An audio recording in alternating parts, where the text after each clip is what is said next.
8월 28일 화요일 인천일보 백초브리핑 시작합니다. 인천국세청 신설과 국비 확보 등 인천 현안 해결을 위해 여야 국회의원과 인천시가 힘을 모으기로 했습니다.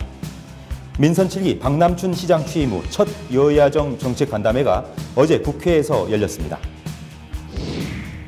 너무 비싸다는 지적을 받아온 인천공항고속도로와 인천대교의 통행료가 지금의 절반 수준으로 인하됩니다.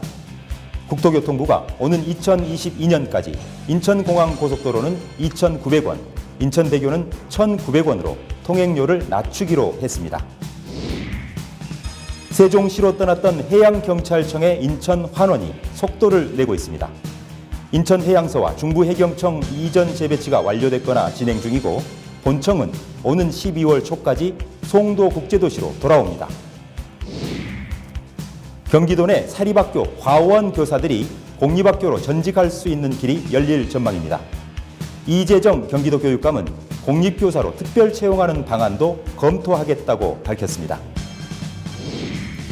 광명과 하남이 투기과열지구로 지정됐습니다.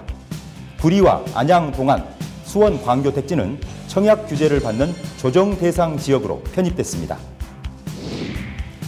6.13 지방선거는 끝났지만 선거법 위반 시비는 현재 진행형입니다.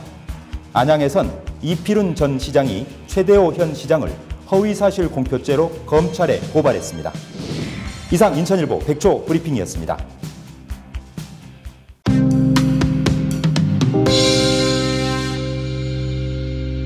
여러분 안녕하십니까? 8월 28일 화요일 인천일보 지면에 실린 주요 기사 살펴보겠습니다.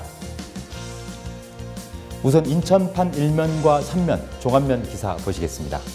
인천지방국세청 신설 그리고 내년도 국비 확보 등 인천의 굵직한 현안 해결을 위해 여야 국회의원과 인천시가 지혜를 모으기로 했다는 내용 크게 다루고 있습니다.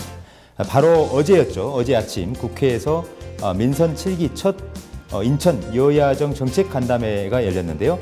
이 자리에는 더불어민주당과 자유한국당 그리고 바른미래당 소속인 인천 지역 여야 국회의원 13명 가운데 송영길 의원을 제외한 12명 전원이 참석을 했다고 합니다.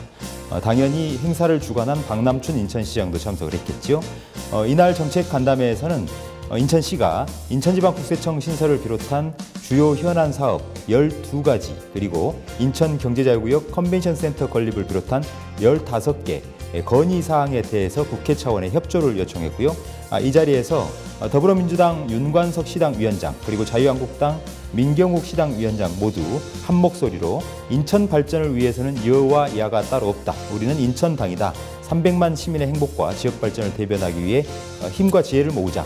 협치를 하자. 이렇게 약속했다고 합니다. 한편 눈길을 끄는 부분은 어제 이 간담회 시작 전에 인천 연수구에 지역사무소를 차리고 활동 중인 정의당 이정미 대표가 현장을 찾아서 간담회 참석을 요구했는데요. 논란이 있었다고 합니다. 이 자리에서 결국 윤관석, 민경욱 이 양당의 시당위원장과 여야 국회의원들이 논의를 벌였는데 결론적으로는 이정미 대표는 국회의원 신분이긴 하지만 이 정의당의 비례대표다. 이 지역을 대변할 수 없다라고 해서 이 대표의 간담회 참석은 무산됐다는 내용도 같이 다루고 있습니다. 인천판 1면 종합면 기사 이어서 보시겠습니다. 지난주에도 보도했습니다만 그동안 너무 비싸다는 지적을 꾸준히 받아왔던 인천공항고속도로와 인천대교 통행료 지금의 절반 수준으로 낮춰지는 방안이 적극 추진될 것으로 보입니다. 국토교통부가 민자고속도로 통행료를 이 제정고속도로에 비해 많게는 3배 가까이 비싸다라고 하면서 이런 수준을 제정고속도로의 1.1배 그러니까 제정고속도로와 거의 비슷한 수준으로 낮춰서 국민들의 부담을 덜어주도록 하겠다라는 내용이 담긴 민자고속도로 통행료 관리 로드맵을 발표했는데요. 이 로드맵에 따르면 인천대교는 지금 현행 통행료가 5,500원인데요. 2022년까지 1,900원으로 인하가 될 전망입니다. 인천공항고속도로 통행료 역시 지금 현재 6,600원인데요. 2022년 그러니까 4년 후면 2,900원으로 인하하는 방안이 적극 추진된다는 소식 다루고 있습니다.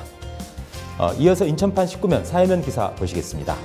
세종시로 떠났던 해양경찰청 이 본청이 인천으로 환원하는 작업이 속도를 내고 있다는 내용 자세히 싣고 있습니다. 우선 해경 본청이 세종시로 떠나면서 그동안 송도 청사를 사용해왔던 인천해양경찰서가 연수구 옥년동에 있는 옛 능어대 중학교 자리로 이전을 마치고 어제부터 업무를 시작했고요. 그리고 인천해양경찰서를 관할하고 있는 중부지방해양경찰청도 본격적인 이전 작업에 돌입한 상태인데요. 연안부두에 있는 서해오도 특별경비단 건물로 광역수사팀과 국제범죄 수사대, 과학수사계 등이 우선 이사를 이번 달 말까지 할 예정이고요. 나머지 부서들도 송도국제도시 안에 있는 IBS 타워로 이전을 마무리할 예정이라고 합니다. 그렇다면 세종시에 있는 해경 본청은 언제 올까요? 오는 11월 초쯤 기존에 인천해양경찰서가 있었던 이 송도국제도시 청사로 입주를 하게 되는데요. 11월 초까지 공사를 마무리하고 11월 말, 늦어도 12월 초에는 모든 이전 작업이 마무리될 예정이다.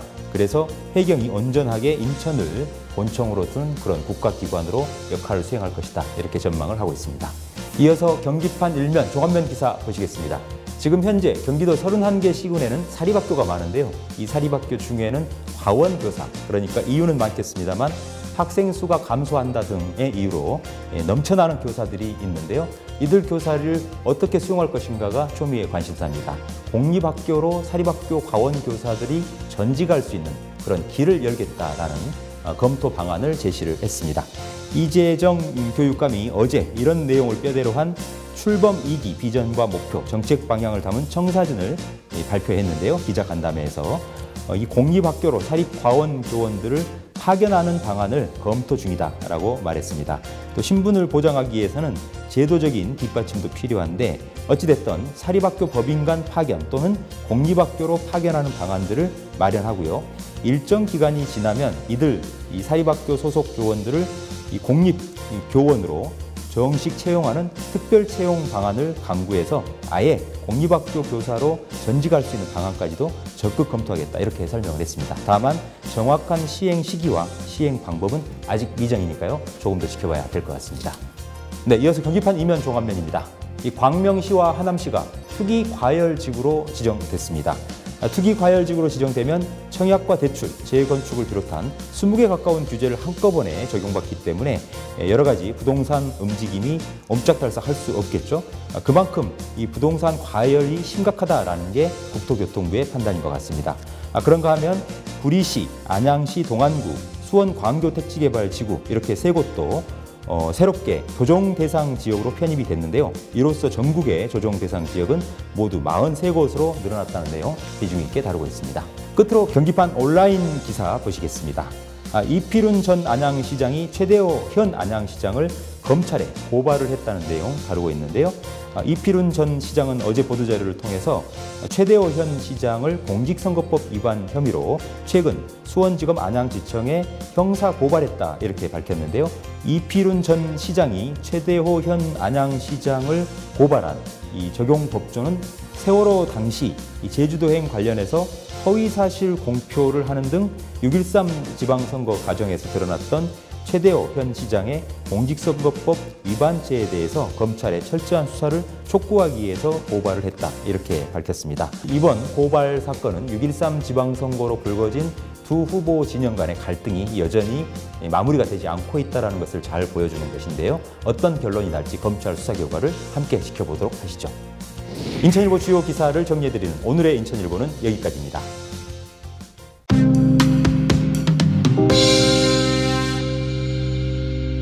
금융위원회가 오는 11월 1일자로 시행 예정인 이 상장법인에 대한 감사인 등록제와 관련해 인천, 경기는 물론 전국 17개 시도, 지역 회계업계가 강하게 반발하고 나섰습니다. 왜 반발하는지, 무엇이 문제인지 전문가 모시고 말씀 나눠보겠습니다. 인천 최대의 규모이죠. 인일회계법인 김도영 대표이사 모셨습니다. 김 대표님 어서 오세요. 안녕하세요. 네, 먼저 금융위원회가 이 상장법인 감사인 등록제와 관련한 입법 예고를 했다고 하는데요. 네. 일반인들로서는 잘 이해가 안 되는 부분인데 어떤 내용인지 풀어주시겠습니까? 주요 내용은 주 사무소 인원 40명과 통합관리 시스템이며 세부 내용은 다음과 같습니다. 현재는 금융위원회에 등록된 회계법인은 모두 상장사에 대한 외부 감사를 할 수 있도록 규정하고 있습니다. 자본금 5억 원 이상, 공인회계사 10인 이상의 형식적 요건이 충족되면 등록 가능하도록 되어 있습니다. 하지만 투자자 보호를 위해 감사 품질을 높인다는 명목하에 주사무소 40명 이상 공인회계사가 회계법인에 소속되어 있어야 하고 통합관리 시스템을 주요 내용으로 하는 회계감사 및 회계에 관한 규정을 입법 예고하였습니다. 이 규정을 적용할 경우 생기는 문제점은요. 올해 3월 현재 전국의 회계법인은 총 175곳인데요. 이 가운데 단 28곳만이 요건을 충족하며 인천에서는 단 한 곳도 그 요건을 충족하지 못하게 됩니다. 네, 그러니까 공인회계사가 40명 미만이 소속되어 있는 회계법인은 상장법인에 대한 감사에 참여할 수 없다라는 게 골자인 것 같은데요. 그렇게 되면 각 지역에 있는 중소회계법인과 이 법인들은 결국 영업이 안 돼서 죽으란 말이냐 이런 말 같아요. 그렇게 해석이 되는데 맞나요? 예, 맞습니다. 예, 그렇다면 인천 쪽 회계법인이 요건을 충족할 수 있는지 여부도 궁금한데 다시 한번 말씀해 주시겠습니까? 현재 인천에 소재한 회계법인 혈항은 본점을 두고 있는 회계법인 한 곳과 서울 회계법인 인천 분사무소 8곳을 포함하여 총 9개 회계법인이 있습니다. 또한 소속 회계사는 인일 회계법인이 22명, 그 외 회계법인 29명, 이렇게 해서 합계 51명이 회계법인에서 활동하고 있습니다. 따라서 인천에서는 단 한 곳도 40명 주사무소 요건을 충족하지 못하게 되는 것입니다. 네, 비단 인천과 경기만의 문제는 아니라는 생각이 듭니다. 주사무소에 공인회계사 40명 이상 기준을 갖추지 못한 이 각 지역의 회계법인, 이번 금융위 방침에 대해서 어떻게 대응하고 있는지요? 전국적으로는 중소회계법인 협의회를 통해 대응하고 있는데요. 부산, 대구, 광주 등 지역의 회계법인들은 해당 지역 언론을 통한 여론 형성, 그리고 지역 상공회의소를 통해 향토 기업인들과 함께 조직적으로 대응하고 있습니다. 1차적으로는 금융위원회와의 면담을 통한 논리적 대응, 2차적으로는 규제개혁위원회 제소와 서명운동, 3차적으로는 헌법소원까지도 검토하고 있는 상황입니다. 네, 그렇군요. 인천에 소재한 회계법인들 여러 군데 있는 것으로 알고 있는데요. 이번 금융위가 제시한 요건을 충족하지 못할 경우 향후 지역경제에 미치는 여파 어떻게 될 거라고 예상하십니까? 우선 인천에 소재한 상장법인들은 서울에 있는 회계법인으로부터 감사를 받는 불편함을 감수해야 합니다. 더불어서 감사인을 선임할 수 있는 자유를 침해당하는 문제점도 생기게 됩니다. 최근 국세청과 법원도 인천의 독립적인 인천지방국세청과 고등법원 원외 재판부 설립을 가시화하는 등 지방자치와 주권을 찾고 있는 마당에 회계 분야는 완전히 서울에 예속되어지는 것입니다. 둘째로 상장법인을 감사할 수 있는 회계법인이 없다면 인천 출신 회계사들이 서울에서 인천으로 결코 오지 않을 것이라는 점입니다. 즉 실력 있는 공인회사들의 인천 유입이 위축되고 황폐화되어 인천의 미래는 사라진다는 것입니다. 셋째로는 인천 지역 회계 수준이 하락한다는 점을 꼽을 수 있겠습니다. 상장법인은 회계처리 기준 중에서도 국제회계 기준을 적용하는 회사들입니다. 인천에서 국제회계 기준을 처리하고 감사하는 감사인이 없다면 당연히 인천의 회계 수준은 하락할 수밖에 없게 되면 불문가지이겠죠. 그렇다면 인천을 대표하는 이 회계법인인 인일 회계법인 대표로서요. 이번 이슈와 관련해서 어떤 주장이십니까? 품질 관리와 감사인 규모 및 독립채선제는 관계가 미비하며 공인회계사는 조직에 상관없이 고유 업무인 상장법인을 감사하여야만 합니다. 첫째로 주사무소 인원에 대한 의견을 말씀드리자면 회계법인의 규모와 감사 품질은 상관관계가 없습니다.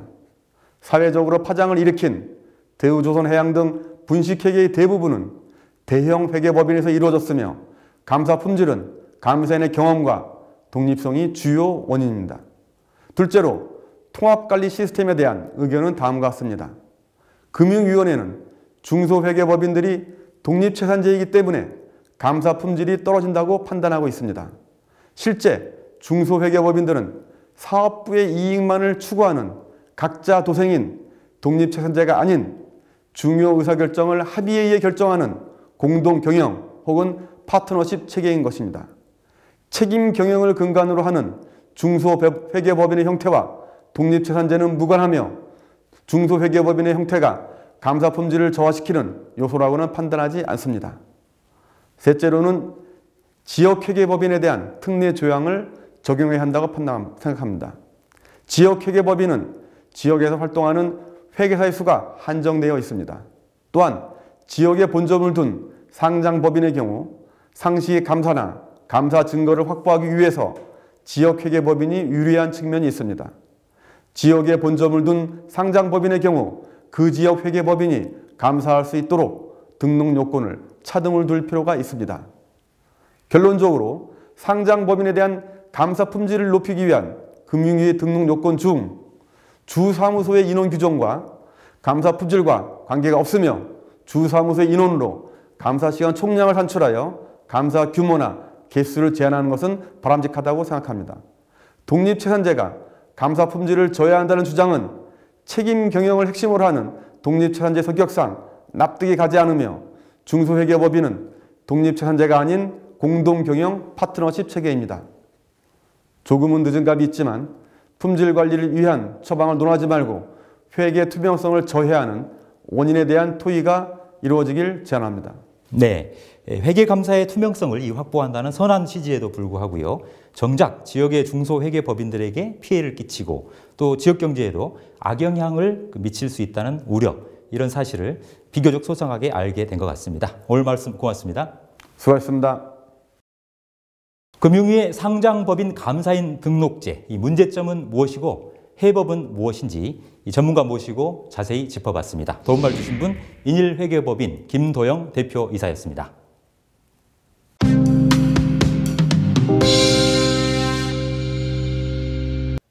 생생정보 알려뷰 날씨 정보입니다. 가을 장마가 시작됐습니다. 이번 비는 강한 비구름이 지역을 옮겨다니며 호우를 쏟아붓는 게릴라성 호우의 형태가 될 것으로 예상돼 큰 피해가 우려됩니다. 피해 발생하지 않도록 각별히 주의하시기 바랍니다. 이어서 해양정보입니다. 전 해상에 강한 바람이 물결을 일으키는데요. 안전사고가 없도록 유의해 주시기 바랍니다. 오늘의 한마디. 인간은 재주가 없어서라기보다는 목적이 없어서 실패한다. 윌리엄 A. 빌리 선데이. 이상 생생정보 알려뷰였습니다. 지금까지 8월 28일 화요일 인천일보TV 뉴스였습니다. 저희는 더욱 알찬 뉴스로 내일 아침 찾아뵙겠습니다. 감사합니다.